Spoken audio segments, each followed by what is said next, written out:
An old waiter helped a deaf man. The CEO's reaction shocked everyone. The entire restaurant froze. Knives paused in midair, glasses trembled in people's hands, and a sudden hush fell over the elegant room. All eyes turned toward the corner table, where an old waiter stood with trembling yet steady hands, silently moving his fingers in graceful patterns. A deaf man, until now lost in frustration, suddenly lit up with a smile so bright it shattered the heavy silence. At that very moment, a billionaire CEO sitting at the center table dropped his fork, unable to believe what he was witnessing.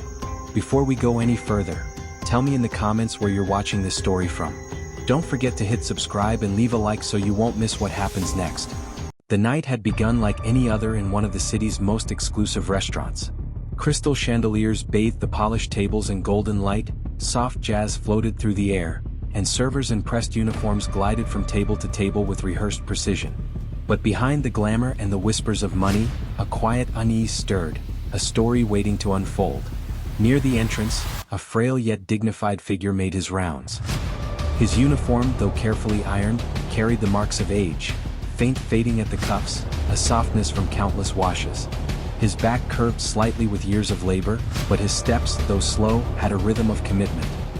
He was the kind of man most patrons overlooked, a shadow at the edge of their luxury, present but invisible. At that same hour, the doors opened, and a man walked in alone. His eyes scanned the room, not with the casual ease of the wealthy, but with the sharp attentiveness of someone navigating a world that often left him behind. His movements were hesitant, careful. His lips pressed tightly, his breath shallow. He was deaf, and though he carried himself with quiet confidence, the challenge of being understood lingered at every step he took. The hostess guided him to a small corner table, her polite smile stiffening as she realized communication might not come easily. She placed the menu in front of him with a nod and slipped away too quickly, leaving him with nothing but glossy pages full of words he could not pronounce aloud. Across the room, at a large round table, the billionaire CEO entertained his companions. His laughter boomed, his suit tailored to perfection, his presence demanding attention without effort. Yet even as he spoke of markets and mergers, his eyes occasionally wandered. He noticed the man in the corner. He noticed the restless flipping of pages, the hesitant glances, the mounting frustration. And somewhere in the background, the old waiter, unnoticed by all, saw it too. The restaurant carried on as though nothing was wrong, yet the tension in that corner grew heavier with each passing minute. The deaf man tried to wave for service, his gestures clumsy, misunderstood. A young server passed by, gave a confused look, then continued without stopping. Another tried to offer help, but the barrier of language left both lost in awkward silence. Whispers began to ripple through the nearby tables, soft, judgmental murmurs that only deepened the man's isolation. The old waiter stopped in his tracks. His tray wobbled in his hand, his gaze fixed on the man's desperate attempts to be heard in a world that refused to listen. A memory stirred in him, faint yet powerful, and with a deep breath, he set the tray down. Step by step, he moved toward the corner, his every motion unnoticed by most, except by the CEO, who leaned back in his chair, curiosity slowly pushing aside his arrogance. What happened next would not only silence the restaurant but also carve a memory none of them would ever forget. The air in the restaurant thickened, heavy with something unspoken. Forks clinked against plates, glasses touched down on linen with faint taps. But in that small corner, every movement seemed louder, sharper, crueler. The deaf man tried once more, lifting his hand, signaling awkwardly, tracing shapes in the air that no one around him could follow. His eyes carried both determination and a quiet plea. See me, understand me, just for a moment. Yet what he met instead were stares. Not the curious kind that children give when they discover something new, but the stares of adults, sharpened by impatience, dulled by disinterest, or tinged with pity. One couple whispered to each other, leaning closer with a smirk that pretended to be hidden. Another diner, clearly annoyed, shifted his chair away as if proximity alone could inconvenience him. The man's frustration began to rise. His fingers tapped against the table, his brows knit together, his chest tightened with the weight of invisibility. He had lived long enough to know that people rarely looked past what they did not understand. But tonight, in this glittering room of wealth and power, the feeling of being unseen burned sharper than usual.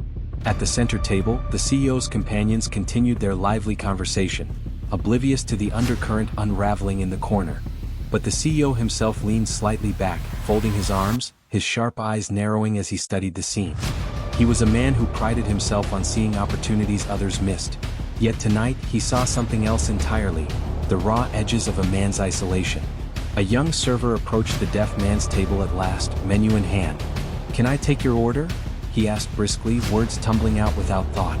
The deaf man shook his head gently, gesturing with his hands, pointing to the menu, then back to himself. His lips moved silently, forming words the server could not hear and did not understand.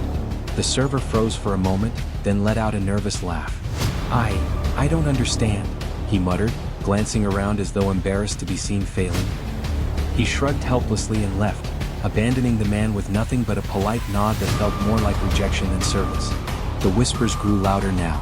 Someone chuckled under their breath. Another sighed dramatically, as though patience itself had been tested beyond reason.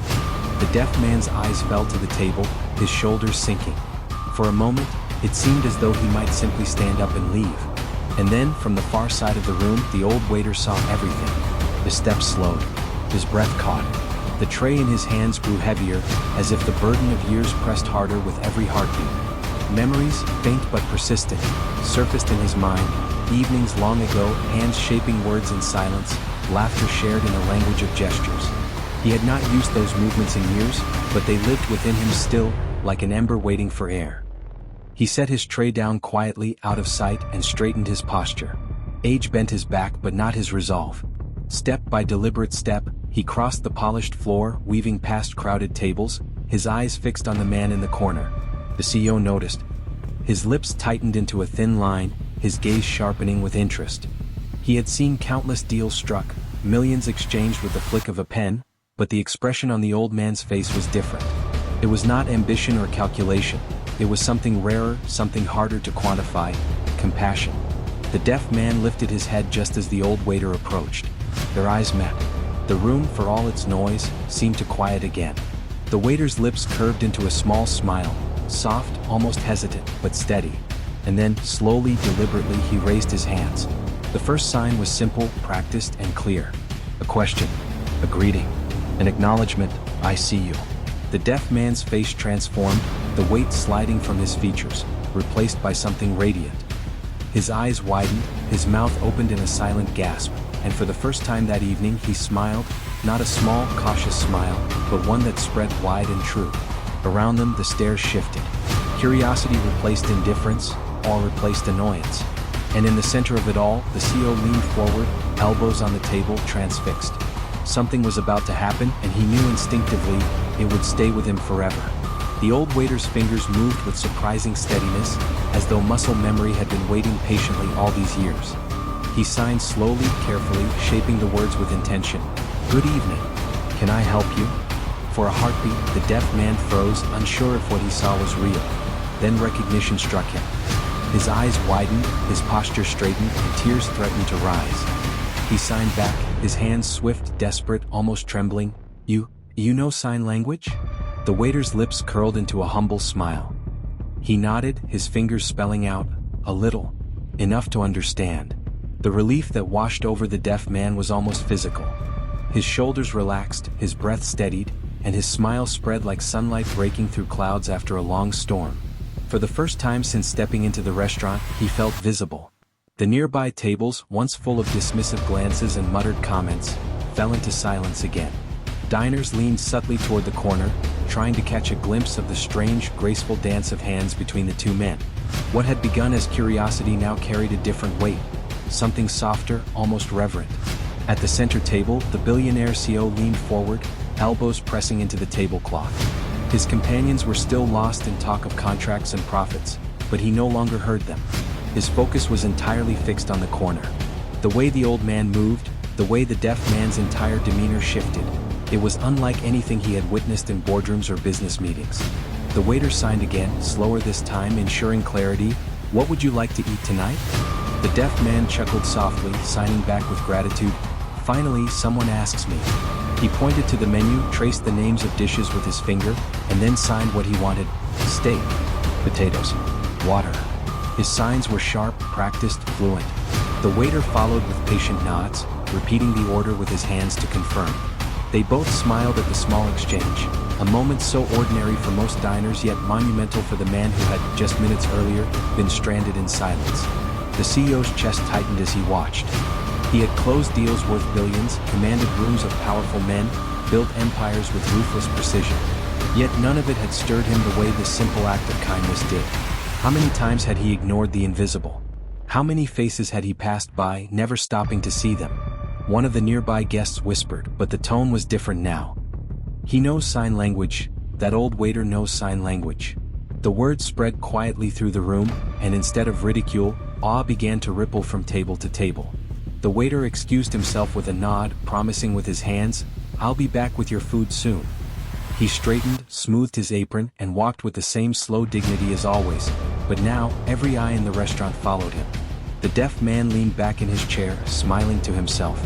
The tension that had bound his body like chains seemed to dissolve. He tapped his fingers gently against the table, not from nerves this time, but from quiet joy. For once, he wasn't invisible. And in the center, the CEO's gaze didn't waver. His fork lay untouched, his plate forgotten. He whispered under his breath, almost to himself, "Unbelievable." The old waiter disappeared into the kitchen, but his presence lingered in the room like a melody. Conversations resumed, but softer now, subdued, as though no one dared to break the fragile magic that had just unfolded. And yet, deep within the old man's heart, memories stirred more strongly than before. His hands, though steady, trembled slightly with emotion. He had not thought about those days in years, the person who had taught him, the reason he had learned. But now, as he prepared the order, he knew the past was coming back, whether he invited it or not. Something had been awakened, and the night was far from over. In the kitchen, the old waiter steadied his breathing. His hands, wrinkled and worn, rested briefly on the counter as though seeking strength. He had taken countless orders in his decades of service, but this one felt different, important, almost sacred. As the chef prepared the meal, the waiter's mind wandered back to a time he had tried to bury, a time when signing was a daily part of his life. The memories stirred, yet he pushed them aside. Tonight wasn't about him. Tonight was about the man waiting in the corner. When the order was ready, the waiter lifted the tray with both hands. His arms trembled faintly under the weight, not of the plates, but of the attention he knew awaited him beyond the kitchen doors. He stepped back into the dining room, each footfall deliberate, his heart drumming in his chest. The room hushed again. Diners who had returned to their meals lifted their heads, their eyes following him as though he carried something more than food. Even the soft jazz seemed to fade, the notes dissolving into the anticipation that hung in the air. At the corner table, the deaf man straightened, his eyes lighting up the instant he saw the waiter return. The old man set down the plate carefully, then lifted his hands once more. "Here is your food. Enjoy," he signed slowly. The deaf man's smile widened and he signed back, "Thank you.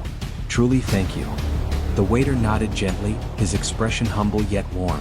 For him it was a simple exchange, words of service. For the deaf man, it was a bridge across an ocean of silence. Around them the audience grew. Diners who had moments earlier dismissed the man as an inconvenience now leaned in with rapt attention. A young woman at a nearby table whispered to her partner, "It's beautiful, like watching music without sound." Her companion nodded, eyes fixed on the dance of fingers and expressions. The waiter asked softly with his hands, "Is it good?" pointing toward the meal. The man cut into the steak, tasted it, and lifted his thumb with a grin. He signed back, "Perfect." The exchange was small, almost ordinary. But the power in that corner was undeniable. Strangers who had never noticed each other before now shared in the same moment, their silence no longer cold but reverent. At the center table, the CEO could no longer pretend indifference. His companions laughed at some remark he did not hear. He sat forward, chin resting on his hand, eyes locked on the waiter and his guest. Something inside him stirred, a crack in the polished armor he wore in boardrooms and banquets. He thought of deals signed on paper, contracts forged with ink and ambition. Yet none of them had ever carried the weight of those silent signs exchanged across a table. The waiter and the deaf man continued their quiet dialogue. Between bites, the man shared more, his hands moving with passion. Small stories, glimpses of his day, even a joke or two. The old waiter chuckled softly, replying with modest signs, his fingers less fluid than they once were but still graceful enough to be understood. The laughter that spread across the deaf man's face was contagious. A few diners smiled, some even chuckled quietly, as though they too had been included in the conversation. The room, once marked by discomfort, now brimmed with something warmer, empathy, connection, humanity. The CEO blinked, feeling something sting his eyes.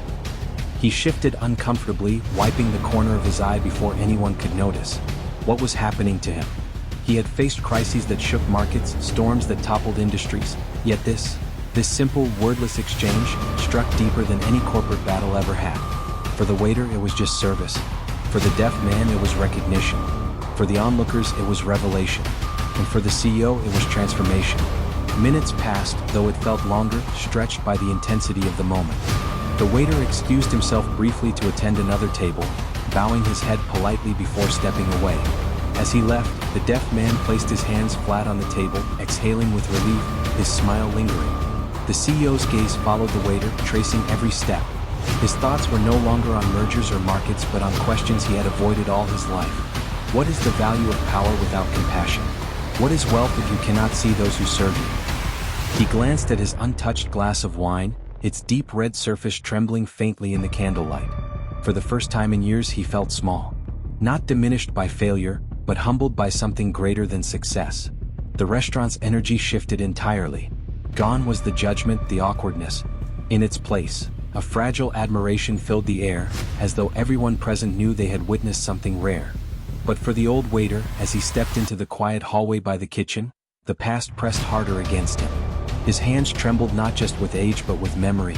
The image of someone dear, a face, a voice he had once cherished, rose vividly in his mind. He closed his eyes for a moment, steadying himself against the wall. Because tonight was not just about serving a meal. Tonight was about remembering. And the past he had buried was about to surface, whether he wanted it to or not. The hallway was dim, lit only by a single bulb that flickered with a faint hum of electricity. The old waiter rested one hand against the wall, his breathing uneven. His other hand, his dominant hand, opened and closed unconsciously, as if the act of signing had awakened muscles long dormant. The echoes of the past rushed in, unstoppable. He closed his eyes, and suddenly the polished floor beneath him wasn't the restaurant's anymore. It was the cracked tiles of a modest home, decades earlier. He was younger then, stronger with dark hair instead of white. His uniform was not a waiter's apron but a simple shirt rolled at the sleeves, his hands stained with paint from repairing furniture in their tiny living room. And across from him sat a boy, no more than 8 years old, with bright, intelligent eyes. The boy's lips moved silently, his voice faint and incomplete.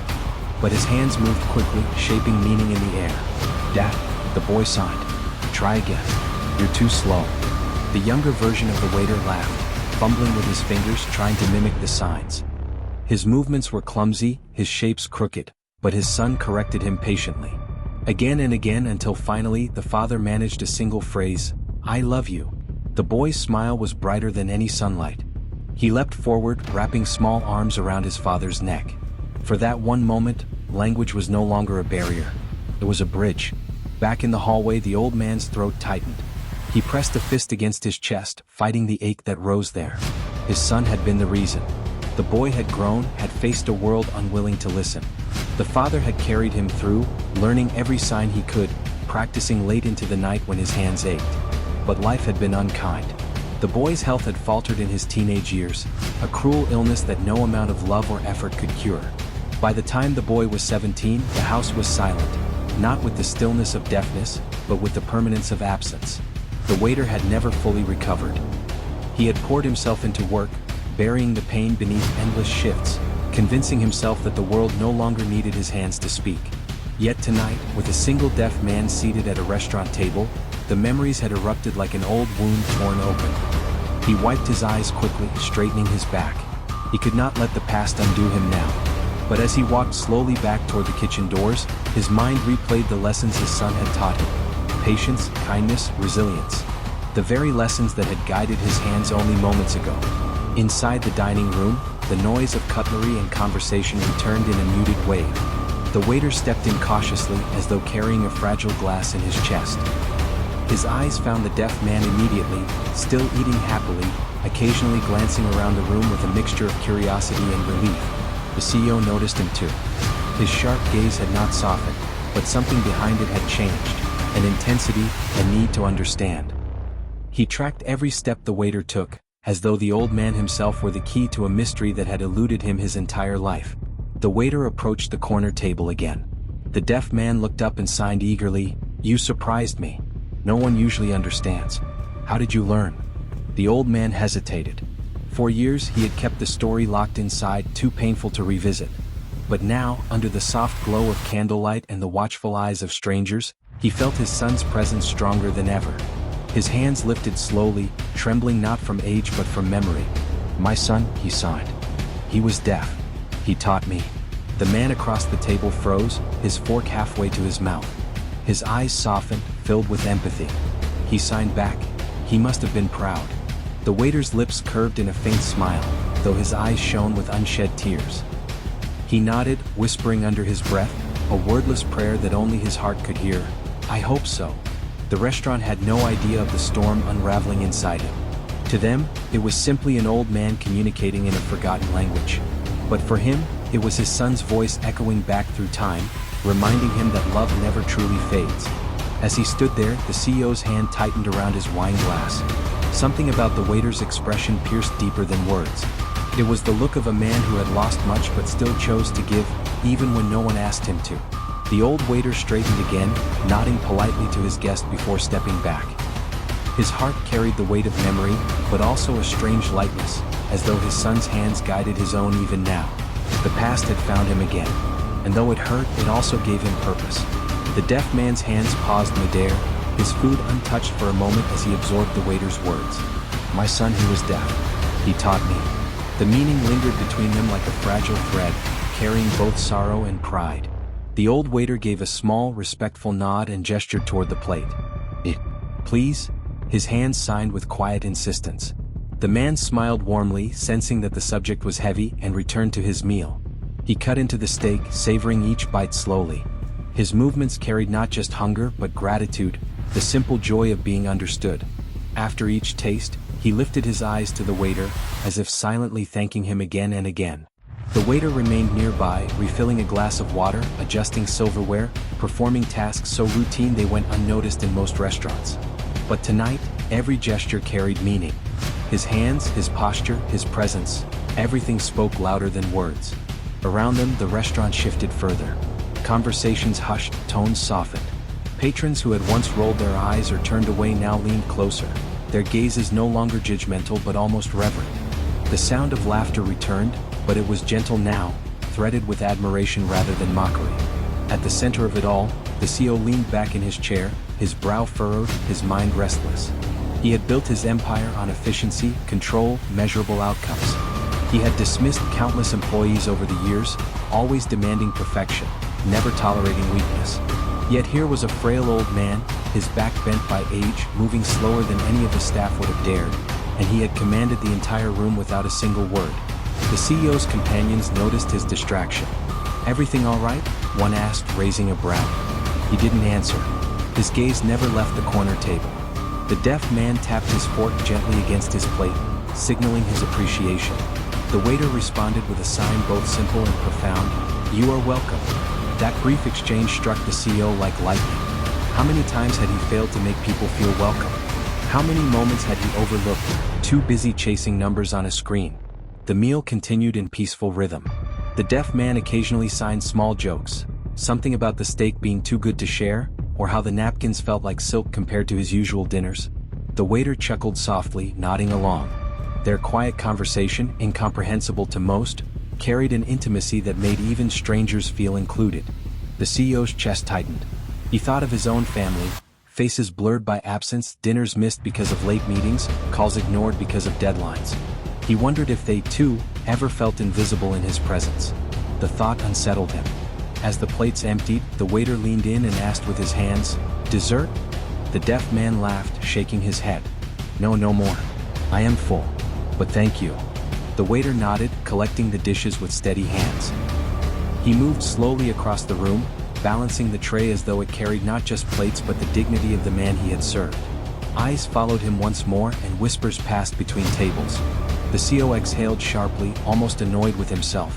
Why couldn't he look away? Why did this small act of service hold him captive? He shifted in his seat, drumming his fingers against the tablecloth, but his gaze returned again and again to the old waiter. Finally, unable to stop himself, he murmured to no one in particular, "Who is he?" His companions glanced toward the waiter, then back at the CEO, puzzled. "Just a server, I suppose. Why does it matter?" But to the CEO, it mattered more than he could explain.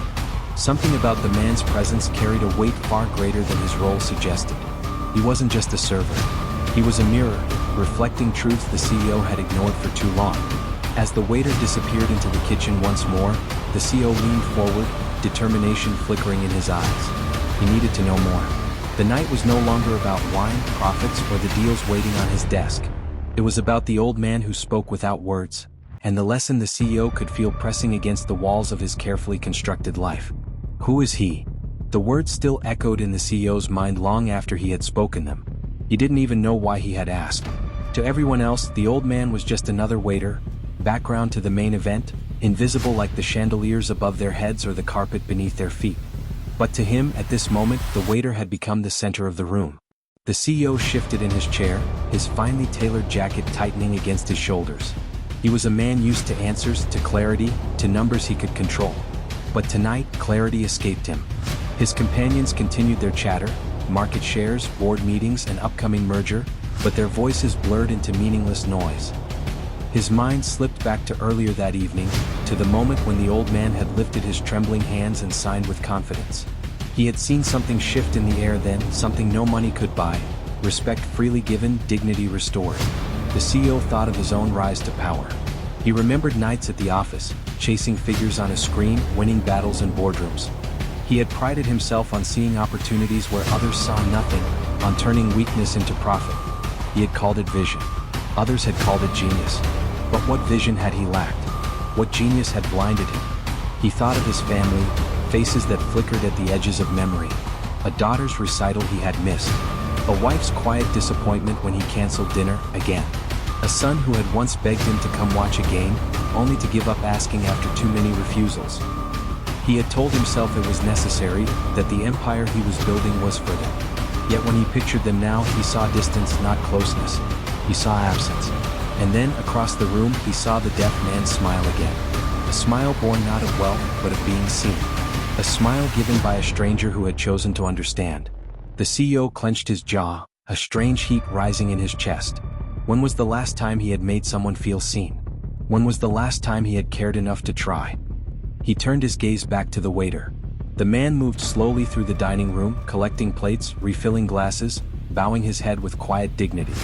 His steps were careful, his back curved, yet he carried himself with more authority than any executive the CEO had ever commanded. And he had done it without shouting, without power, without money. He had done it with kindness. The CEO's companions finally noticed his silence. "You're awfully quiet tonight," one of them teased. "Worried about tomorrow's numbers?" He forced a thin smile but said nothing.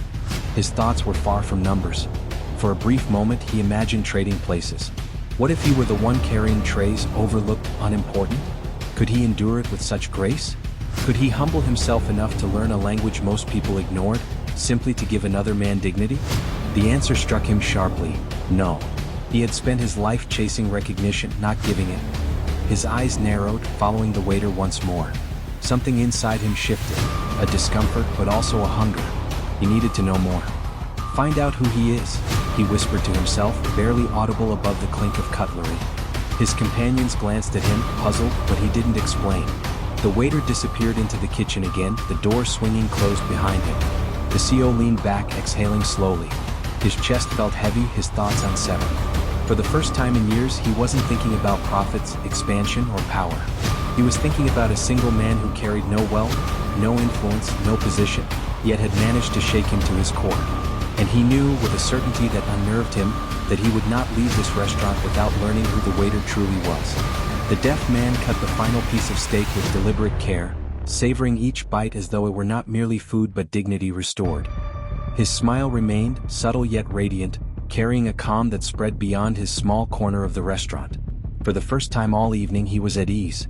The old waiter hovered nearby, not intrusively, but with a quiet attentiveness that spoke of years of service. Each time the man's glass emptied, it was refilled before he noticed. Each time a crumb fell, it was whisked away with a discreet sweep. Yet beyond the mechanics of service there was something more, a presence that reassured, a companionship without words. Around them the restaurant had transformed. Conversations were softer now, touched with a reverence that hadn't been there before. Diners spoke in hushed tones, their eyes drifting off into the corner where hands had spoken what mouths could not. Even the music, once a background murmur of jazz, seemed gentler, as though reluctant to disturb the fragile peace. At the center table, the CEO remained motionless, his gaze fixed on the scene. He had barely touched his meal, the food cooling on his plate. His mind, restless and calculating in every boardroom he had ever entered, was uncharacteristically still. All his focus belonged to the old waiter. Finally, unable to contain himself, he raised a hand. The restaurant manager, a man in his 40s with a practiced smile, hurried over. "Yes, sir?" the manager asked, lowering his voice respectfully. The CEO leaned in, his tone sharper than intended. "That man. The old waiter. Who is he?" The manager blinked, caught off guard. He's been with us for many years. Nearly 3 decades, I believe. One of our longest-serving staff." "That's not what I mean." The CEO's voice softened, though his intensity remained. "What's his story?" The manager hesitated, glancing toward the corner. "He doesn't speak of it often. He comes in, does his work, always dependable. Many of the younger staff look up to him. He's quiet, humble. But everyone knows, if you need something done with care, you ask him." The CEO's eyes narrowed. "Does he have family?" "I couldn't say, sir. He keeps to himself." "But," the manager lowered his voice further, "I've seen him use sign language before. Rarely. Only when a guest needed it. He never makes a show of it." The CEO leaned back, processing this. A man overlooked, working in the shadows, carrying a skill few noticed, and yet capable of commanding respect without a single word. The manager cleared his throat gently. "Shall I send him over to your table?" The CEO shook his head. "Not yet." His eyes returned to the corner. "Let him finish his work." Across the room, the deaf man lifted his napkin, dabbing at his lips.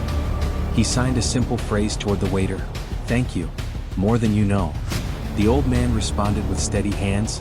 "It was my honor." Their exchange was silent, yet the meaning rippled outward, reaching those who watched.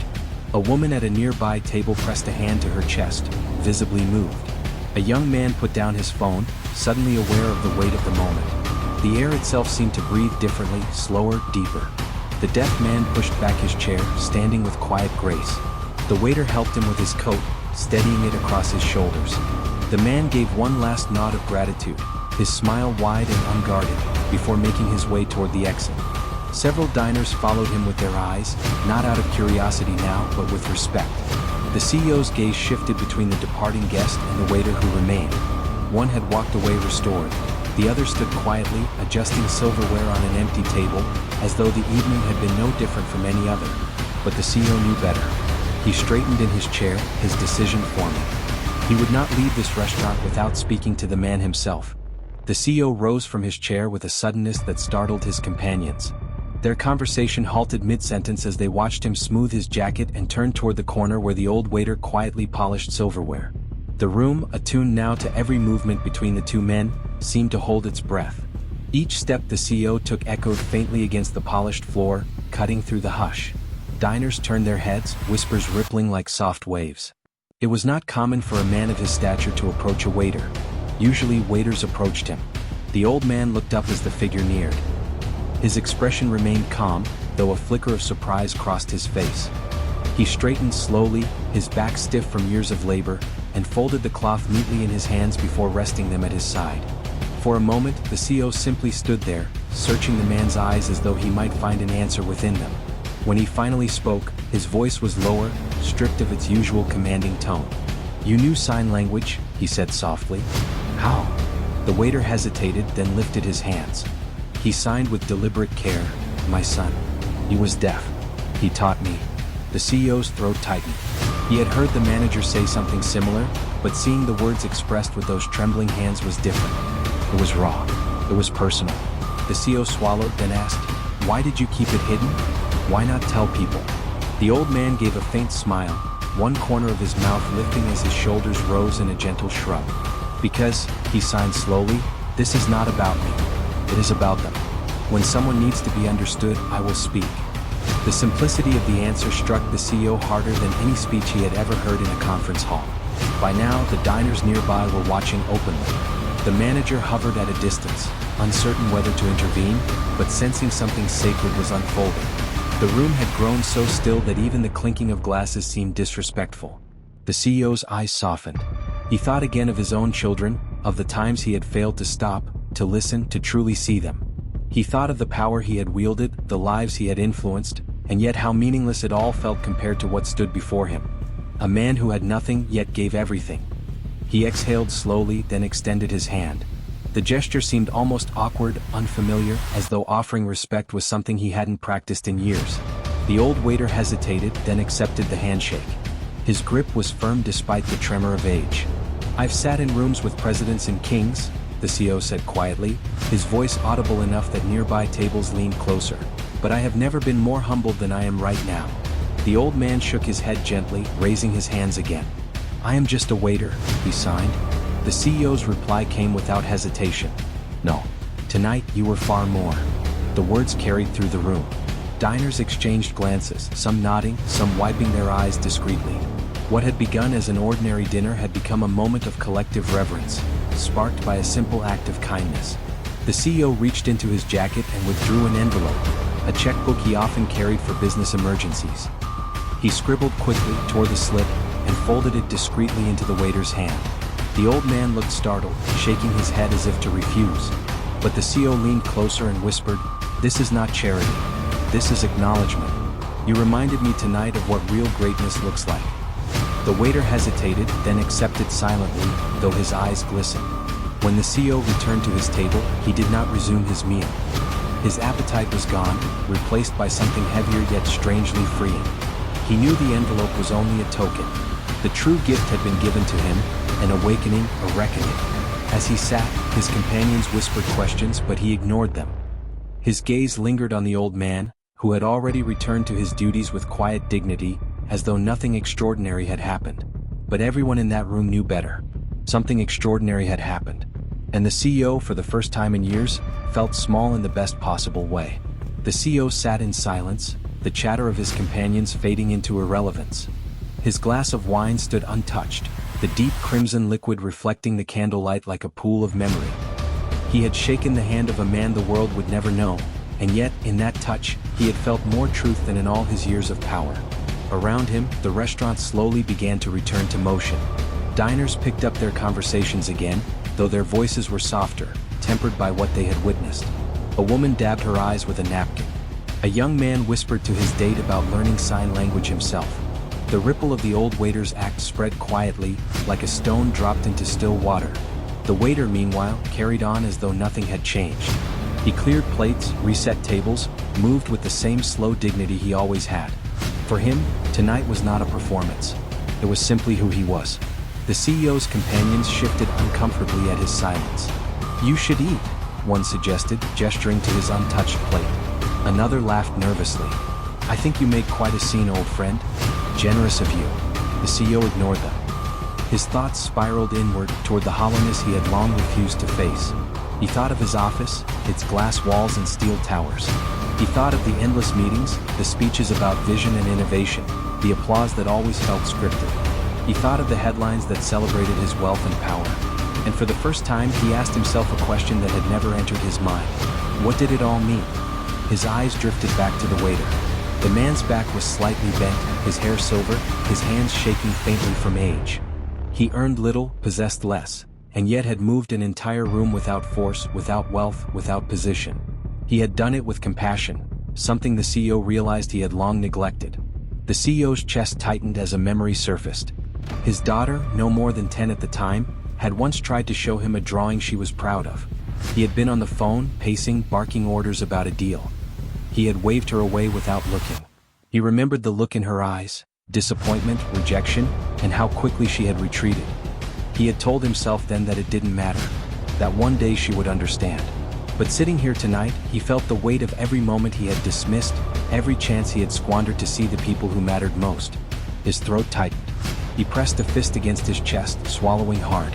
He was not used to emotion. It felt like weakness. Yet tonight, it did not feel like weakness at all. It felt like truth. The waiter returned to his side quietly, bowing his head. "Sir," he said softly, "is everything to your satisfaction?" The CEO looked up, startled. For a moment he couldn't speak.